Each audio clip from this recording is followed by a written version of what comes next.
Jika kebahagiaan itu dijual, maka aku akan memborong semuanya dan memberikannya padamu. Gamaliel Park. Kebahagiaan harus diciptakan bagi yang ingin bahagia. Maka dari itu, maukah kau menciptakannya bersamaku? Luna Christina. Luna membangunkan Gama dengan paksa.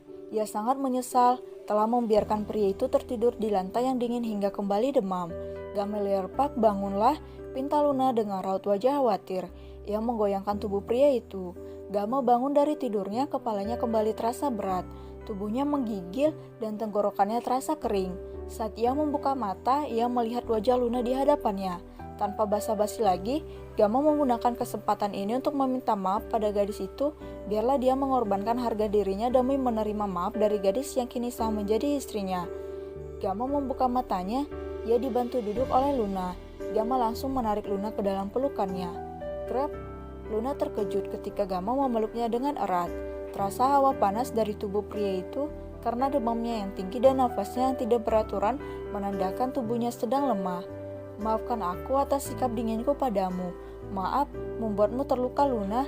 Aku minta maaf Luna, aku salah. Aku hanya takut akan mengalami hal yang sama seperti dulu, ditinggalkan dan dihianati. Aku takut jika aku membuka hatiku padamu, kau akan meninggalkanku suatu saat nanti. Jelas Gama dengan suara seraknya. Luna terdiam mendengar penjelasan pria itu. Ternyata ada alasan dibalik sikap dingin pria itu. Trauma yang masih menghantuinya membuatnya melindungi hatinya dengan sikap dinginnya.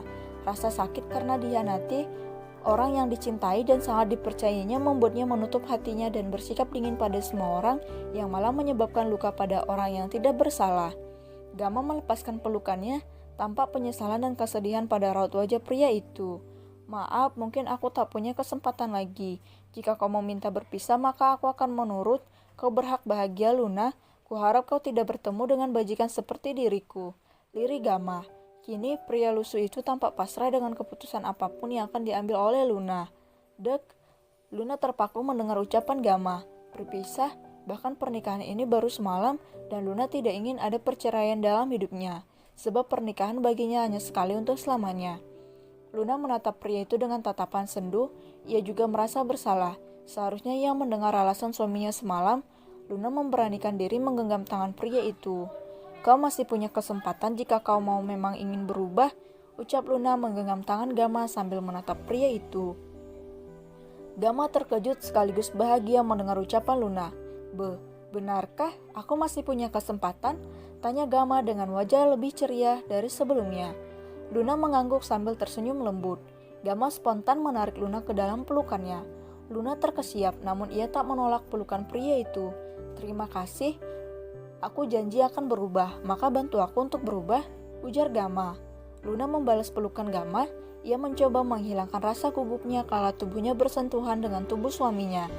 Aku akan membantumu, kita mulai dari awal, aku tak ingin bermain-main dengan pernikahan, ucap Luna sambil memeluk Gama. Terima kasih, dan maaf membuatmu menangis semalam Luna, dan kumohon jangan mengucapkan kata pisah, aku membencinya, jelas Gama sambil melepas pelukannya.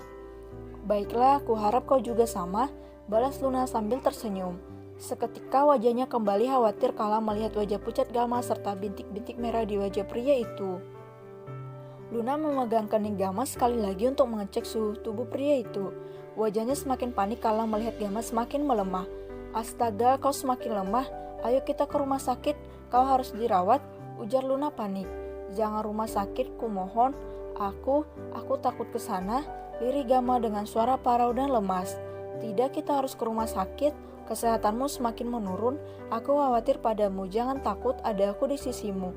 Kumohon kita ke rumah sakit ya, bujuk Luna sambil mengusap keringat di pelipis suaminya. Kumohon ya, kita ke rumah sakit. Aku akan mendampingimu, jangan takut ya, ucap Luna meyakinkan suaminya. Bagai terhipnotis dengan bujukan dan kelembutan suara gadis yang biasanya barbar itu, Gama mengangguk menurut seperti anak kecil yang sedang diajari oleh ibunya. Setelah mendapatkan persetujuan, Luna langsung bangkit berdiri. Ia pergi ke kamar mengambil baju ganti untuk suaminya. Karena tak ada pakaian lain lagi, Luna mengambil kaosnya yang ukurannya paling besar, serta celana training longgar miliknya. Luna mengambil kursi roda lalu menaikkan Gama ke atasnya dan mendorong ke dalam kamar agar pria itu segera mengganti pakaiannya. Pakai ini bajuku, tak ada pakaian lain lagi, pakaianmu masih kotor karena dilempar oleh warga kemarin. Kurasa ini muat untukmu, jelas Luna. Luna meninggalkan Gama di kamarnya untuk berganti pakaian, sedangkan dia memanaskan mobil Gama untuk mereka pakai ke rumah sakit. Tak mungkin mereka berjalan kaki ke rumah sakit, bukan, apalagi jarak rumah sakit cukup jauh dari tempat itu. Luna memasukkan beberapa keperluan ke dalam mobil. Setelahnya Luna kembali ke kamar untuk memeriksa Gama. Apa sudah? Astaga, kenapa belum ganti pakaian? Ucap Luna saat melihat Gama malah duduk diam di kursi rodanya. Aku terlalu lemah, bahkan untuk mengganti pakaianku sendiri. Kita pergi seperti ini saja, lirik Gama. Dengan inisiatif sendiri, Luna membuka pakaian suaminya. Meskipun dak-dikduk, tak karuan ia harus melakukan itu. Pakaian suaminya basah dan tak layak pakai, yang ada nanti Gama semakin sakit. Jangan berpikir aneh-aneh, aku hanya membantumu. Aku tak mau kau semakin lemah. Untuk celana kau pakai itu saja, ucap Luna malu. Namun tangannya tak berhenti memasang kaos pada suaminya. Aku tak berpikir aneh-aneh, lagian kau berhak melihatnya, goda Gama. Cih, kau ini sudah sakit tapi masih sempat menggoda orang lain, ledek Luna sambil memasang jaket tebal untuk Gama. Gama tersenyum samar, kepalanya terlalu sakit untuk tertawa. Namun rasanya senang bisa mendengarkan gerutuan gadis itu lagi. Luna mendorong kursi roda, Gama menuju halaman rumah. Kita pakai mobilmu ya, tak ada angkot di sini dan jaraknya cukup jauh, ucap Luna. Tak masalah, toh itu juga menjadi mobilmu, ujar Gama dengan suara lemah. Dengan cepat Luna mengunci rumah. Setelah membawa uang dan perlengkapan yang diperlukan, gadis itu membantu Gama masuk ke dalam mobil. Gama duduk di kursi samping pengemudi dan kursi rodanya diletakkan di belakang. Tidurlah dahulu, perjalanan kita mungkin memakan waktu 1 jam. Kau harus istirahat agar tidak pusing, ucap Luna sambil menurunkan kursi Gama agar pria itu bisa tidur. Gama menurut, kepalanya terasa sangat pusing. Ia tak sanggup lagi menanggapi ucapan Luna dan memilih menutup matanya. Luna dengan wajah khawatir mengemudikan mobil suaminya menuju perkotaan dengan tujuan utama rumah sakit. Bertahanlah, gumam Luna sambil mengemudi dan sesekali melirik Gama yang terlelap di sampingnya. Dengan kecepatan sedang, Luna membela jalanan kota itu.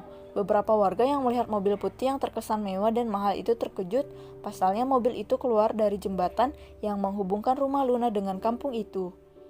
Cin, itu mobil siapa ya? Kok baru lihat? Bisik Kiki pada Cindy yang juga menatap mobil mewah itu. Gak tahu emang kenapa, paling juga punya rentenir yang nagih utang ke rumah Luna.